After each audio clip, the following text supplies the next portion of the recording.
Hello बच्चों, BA part second के पहले प्रश्न पत्र में आज हम रीतिकालीन साहित्य की परिस्थितियों का अध्ययन करेंगे। सबसे पहले तो आप इस बात को समझ लें कि किसी भी काल की परिस्थितियों का अध्ययन क्यों आवश्यक है। सामान्यतः हम साहित्य के विद्यार्थी हैं और साहित्य के विद्यार्थियों को साहित्य की विशेषताओं से ही अधिक संबंध रखना चाहिए, ऐसा माना जाता है। किंतु हम इस तथ्य को भूल नहीं सकते कि किसी भी साहित्यिक वातावरण के निर्माण के लिए उस समय की परिस्थितियां ही उत्तरदायी होती है। किस युग में कौन सा साहित्य रचा गया, उसकी क्या विशेषताएं रही, वह बहुत कुछ उसकी परिस्थितियों पर निर्भर करता है। किसी भी काल की साहित्यिक गतिविधियों को समझने के लिए उस समय के साहित्य की तत्कालीन बाहरी परिस्थितियों के आलोक में देखना अनिवार्य सा हमारे लिए हो जाता है। नगेंद्र ने भी इस संबंध में कहा है कि भाषा साहित्य के निर्माण में युगीन वातावरण का एक विशेष योगदान होता है, क्योंकि युगीन वातावरण राजनीति, समाज, संस्कृति, साहित्य और कला के मूल्यों के द्वारा ही निर्मित होता है। इसलिए युग विशेष के साहित्य के अध्ययन के लिए तत्कालीन राजनीतिक, सामाजिक, सांस्कृतिक अवस्था का ज्ञान होना अनिवार्य हो जाता है। और जहाँ तक रीतिकाल की बात है, रीतिकाल के साहित्य की परिस्थितियों का जो अध्ययन है वह हमारे लिए और भी ज़रूरी है, क्योंकि 200-250 वर्षों के इस काल में राजनीतिक, सामाजिक दृष्टिकोण से अनेक उतार चढ़ाव हमें देखने को मिलते हैं और उन उतार चढ़ावों का अध्ययन या उसका विश्लेषण किए बिना इस साहित्य की विशेषताओं को जानना हमारे लिए दुष्कर हो जाता है। तो आज हम रीतिकालीन साहित्य की परिस्थितियों में सर्वप्रथम राजनीतिक परिस्थितियों का अध्ययन करते हैं। राजनीतिक परिस्थितियों के दृष्टिकोण से देखें तो सर्वप्रथम रीतिकाल का जो समय है वह हमारे ध्यान में आता है। रीतिकाल का जो समय है सामान्यतः 1700 से 1900 तक स्वीकार किया जाता है, किंतु 1700 से पूर्व भी हमें रीतिकालीन साहित्य की अनेक प्रवृत्तियां देखने को मिल जाती है। अतः सामान्य रूप से लगभग उससे 50 वर्ष पहले भी हम रीतिकाल को आगे और ले जा सकते हैं। जहाँ तक इस काल की राजनीतिक परिस्थिति का प्रश्न है तो इस समूचे समय में एक व्यक्तिवादी राजतंत्र का ही बोलबाला हम देख सकते हैं। लगभग हम देख सकते हैं कि राजनीतिक दृष्टिकोण से यह काल मुगल शासन के वैभव के समय में शुरू होता है, जहां हम शाहजहाँ के वैभव और उसके साम्राज्य विस्तार को देखते हैं, तो वहीं इस साम्राज्य के अंत को भी इस काल में देखते हैं। शाहजहाँ के समय तक तो हम मान सकते हैं कि देश में धार्मिक सहिष्णुता थी, संस्कृति और कला के क्षेत्र में भी उदारता थी। शाहजहाँ ने अपने अंतिम दिनों में राजगद्दी के लिए अपने पुत्रों को हिंसक पशुओं की तरह लड़ते हुए देखा था। सामान्य रूप से आपको यह ध्यान में रहना चाहिए कि शाहजहाँ के जो पुत्र थे दारा शिकोह, वह सबसे बड़े थे और वह उनमें धार्मिक उदारता और सहिष्णुता भी थी, किंतु औरंगजेब अपनी धार्मिक कट्टरता के लिए जाना जाता था और यह इतना लोकप्रिय व्यक्ति भी नहीं था। किंतु दारा की हत्या कर औरंगजेब ने शासन की बागडोर जैसे ही अपने हाथों में ली तो भारत के समस्त राजाओं, हिंदुओं के जागीरदारों आदि ने धार्मिक उपद्रव एक प्रकार से शुरू कर दिए थे। वह औरंगजेब एक प्रकार से मुगल शासन को और अधिक सशक्त और अधिक उसको विस्तारित नहीं कर पाया, न उसको संगठित रख पाया, क्योंकि औरंगजेब की मृत्यु जब 1707 में हुई थी तो उसके पश्चात लगभग 57 वर्षों में ही यह मुगल साम्राज्य बिल्कुल उसका पतन हो गया और बिल्कुल हम कह सकते हैं कि यह शासन एक नाम मात्र का शासन रह गया था औरंगजेब की मृत्यु के पश्चात में। यह भारत में जो यह केंद्रीय सत्ता थी, इस केंद्रीय सत्ता के दृष्टिकोण से देखें तो औरंगजेब की जो साम्राज्य विस्तार की भावना थी, उसकी जो धार्मिक कट्टरता थी, अमानुषिक जो उसका व्यवहार था, उससे भारत के लगभग सभी देशी नरेश बौखला उठे थे और परिणाम स्वरूप पूरे भारत में अराजकता की स्थिति उत्पन्न हो गई। सामान्यतः हम जो भारत में विद्रोह देखते हैं वह औरंगजेब के काल में ही अधिक देखने को मिलता है, चाहे वह सिखों का हो, मराठों का हो या राजपूतों का विद्रोह क्यों नहीं हो। औरंगजेब का व्यक्तित्व ही ऐसा था कि वह लगभग हम कह सकते हैं कि साहित्यिक या रागात्मक या कला तत्वों से बिल्कुल शून्य था। उसे तो लगभग साहित्य, संगीत, कला और से लगभग चिढ़ ही थी, और इसी का यह परिणाम था कि उस काल में संगीत साहित्य का एक प्रकार से जनाजा ही निकल गया। औरंगजेब की मृत्यु के पश्चात राजनीतिक स्थिति अत्यंत विकट और शोचनीय हो गई थी, और राजनीतिक दृष्टिकोण से यह काल घोर निराशा और अंधकार का युग माना जा सकता है।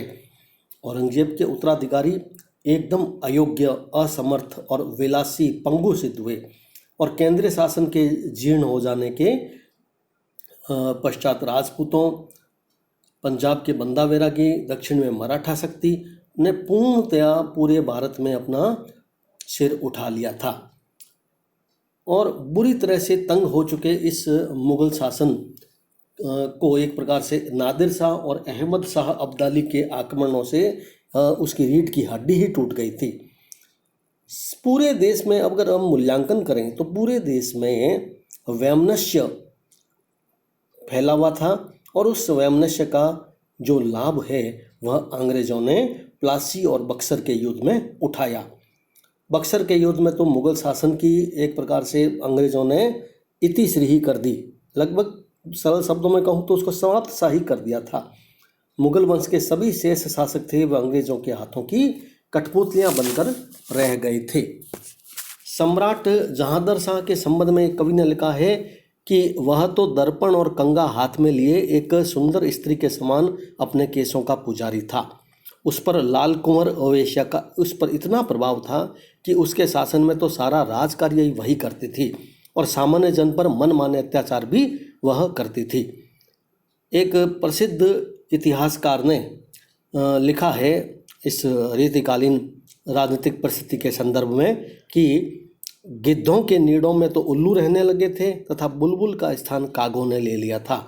सारंगी वादक तबलचियों की नियुक्ति उच्च पदों पर होने लगी। सम्राट मुहम्मद शाह तो इतना रागप्रिय व्यक्ति था कि उसको तो रंगीले तक की उपाधि उस समय दे दी गई थी, क्योंकि उसका अधिकांश समय नाच गाने, राग रंग, मदिरापान में ही पूरा व्यतीत होता था, और उस पर दरबार की नर्तकी वेश्या उधमबाई से इतना अधिक स्नेह था कि उसका पुत्र ही मुगल शासन का उत्तराधिकारी बन बैठा। कुल मिलाकर जिस युग के राजमहलों में नर्तकियों, हिंजड़ों और वेश्याओं की तूती बोलती हो, उनके नैतिक स्तर का तो हम सहज ही अनुमान लगा सकते हैं। देसी नरेशों की जहाँ तक बात है तो जो बात केंद्रीय शासन में देखने को मिलती है वही बात प्रदेशों के शासन में देखने को मिली। अवध, राजस्थान और बुंदेलखंड की कथा भी लगभग ऐसी ही देखी जा सकती है। अवध के विलासी शासक भी मुगल साम्राज्य के समान ही थे, और राजस्थान में भी विलास और बहुपत्नी प्रथा का बहुत प्रचलन था। उस समय विलास और वैभव ही पूरी तरीके से राजनीतिक वातावरण में हमें दिखाई देता है। हाँ, यह बात अवश्य है कि जहाँ तक कला की बात है तो चित्रकला उस समय बहुत प्रसिद्ध हुई, स्थापत्य भी बहुत प्रसिद्ध हुआ। काव्य और चित्रकला के दृष्टिकोण से देखें तो चित्रकला राजसी ठाट बाट और जनजीवन तथा दोनों के सम्यक रूप को लेकर चली थी। काव्य और चित्रकला के अतिरिक्त उस युग में स्थापत्य कला और संगीत कला का भी अपना एक विशेष योगदान रहा है, क्योंकि ये दोनों क्रमशः एक प्रकार से व्यय और अभ्यास साध्य कलाएं थी। इस कारण जनजीवन से ये कलाएं भी एक प्रकार से मान सकते हैं बहुत दूर हो गई। कुल मिलाकर जितनी भी कलाएं थी वे सभी राज्याश्रयों में सीमित हो गई या प्रदेशों के अधीन हो गई थी। सामान्य जन में उनका कोई अधिक प्रचलन न हो सका था।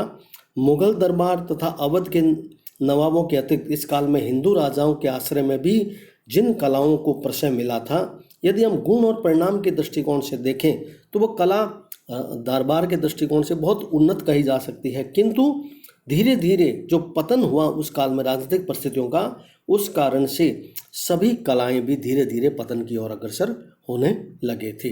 तो हम कह सकते हैं कि रीतिकाल का जो राजनीतिक चित्रण है, उस राजनीतिक चित्रण के अंतर्गत कवियों ने जो कृष्ण लीला, नायिका भेद, बारहमासा आदि का जो चित्रण किया है, उन सब में हमें बहुत कुछ कह सकते हैं कि बहुत उत्कृष्ट कोटि का हमें न दिखाई देकर हम उनको सामान्य, कई बार तो राम कृष्ण को एक सामान्य नायक नायिका तक कवियों ने बता दिया है। तो यह जो नायक नायिका भेद मिलते हैं, यह पूरी तरीके से जो विलासी राजा थे उनको खुश करने के लिए किया गया। और यही कारण है कि उस काल राजनीतिक परिस्थितियों के दृष्टिकोण के कारण से कई विद्वान इतने इस अश्लील साहित्य को गंदी नालियों में बहा देने योग्य तक साहित्य कहते हैं। ये रहा इस काल की राजनीतिक परिस्थिति का चित्रण। अब हम इस काल की सामाजिक परिस्थिति का चित्रण देखते हैं।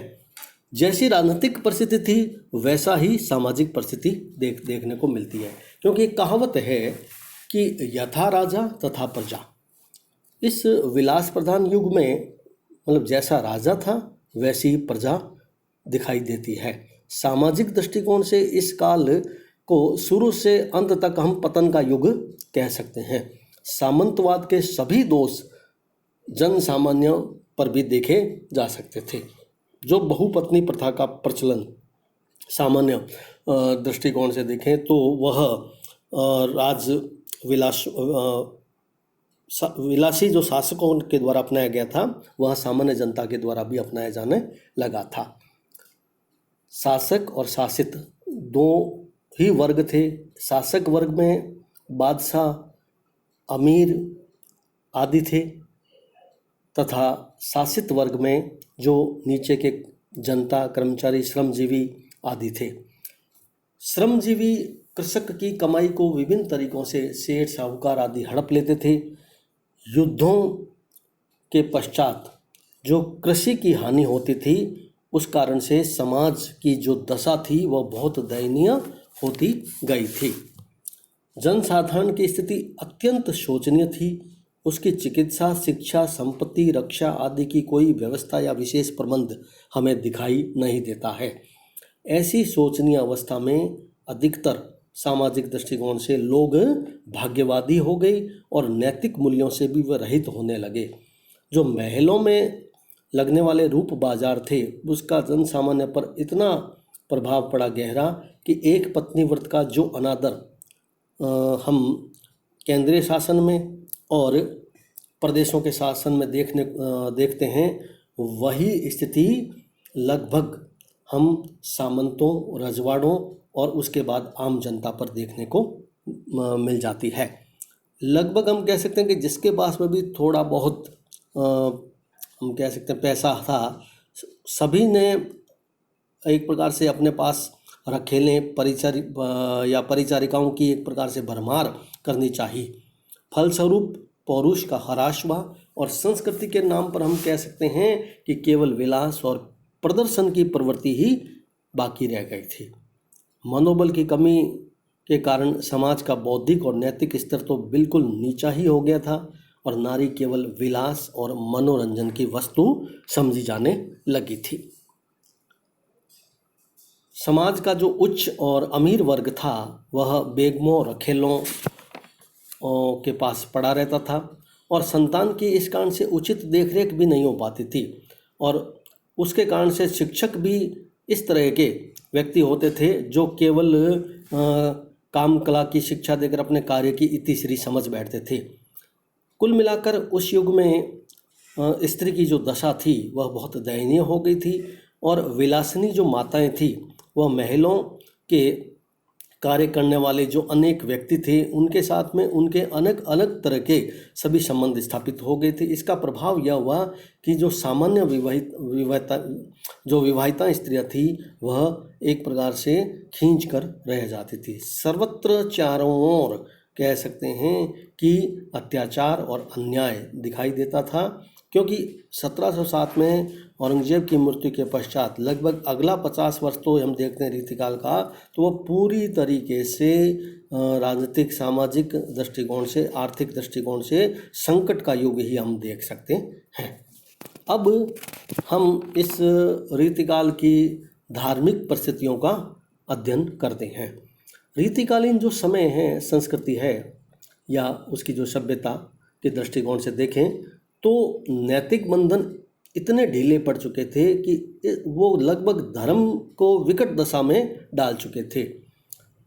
इस युग में अंधविश्वास, रूढ़ियाँ, बाहरी आडंबरों का इतना बोलबाला था कि वही धर्म हो गया था। कहने का मेरा आशय है कि धर्म का स्थान इन्होंने ले लिया। राधा और कृष्ण की जो सात्विक भक्ति थी उसके स्थान पर ऐन्द्रियता, पवित्रता के स्थान पर हम कह सकते हैं कि लोलुपता या काम क्रीड़ा की भावनाएं आ गई थी। राधा और कृष्ण की आड़ में वासना की खुलकर अभिव्यक्ति उस काल की धार्मिक परिस्थिति में देखने को मिलती है। यहाँ तक कि लोग अगले जन्म में शायद राधा को अपना नाम भी शायद राधा बदलना पड़ जाए, इतनी स्थिति ऐसी कर दी गई थी राधा और कृष्ण, राम और सीता की। मंदिरों और मठों के पुजारियों तथा महंतों के जीवन में दिव्य प्रेम के स्थान पर पूरी तरीके से वासना व्याप्त हो गई थी। चैतन्य और वल्लभ संप्रदाय की गद्दियाँ जो बहुत अधिक पवित्रता के कारण जानी जाती थी, वह भी अपनी ससित एक प्रकार से सस्ती रसिकता में व्याप्त हो गई।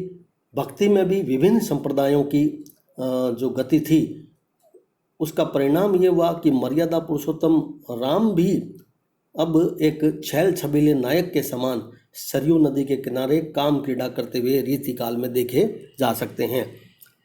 कैसी धार्मिक स्थिति है आप अंदाज़ा लगा सकते हैं कि जिस युग में राम और कृष्ण भी एक सामान्य जन या सामान्य व्यक्ति के रूप में चित्रित नजर होने लग गए थे।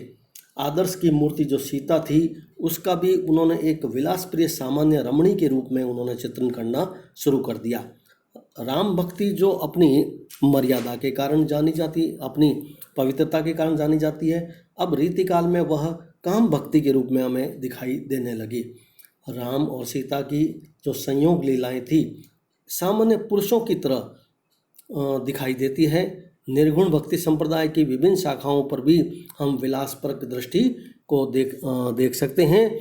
इस युग में यह संप्रदाय सगुण की अपेक्षा अधिक उन्नत हो गया था। यह थी इस काल की धार्मिक परिस्थितियाँ। चारों ओर पूरी तरीके से अराजकता हम देख सकते हैं, उसका कारण था राजनीतिक और सामाजिक परिस्थिति का। अब हम इस काल की सांस्कृतिक और कलात्मक परिस्थितियों का यदि हम देखें तो सामाजिक अवस्था के कारण इस युग में देश की जो सांस्कृतिक अवस्था थी वह भी बहुत शोचनीय हो गई थी। जहाँ तक मुस्लिम शासकों की जो उदारतापूर्ण नीति के कारण जो हिंदू मुस्लिम संस्कृति एक दूसरे के बहुत नज़दीक आ गई थी, वह औरंगजेब की कट्टरता के कारण लगभग दूर हो गई और नष्ट प्राय हो गई थी यह एकता।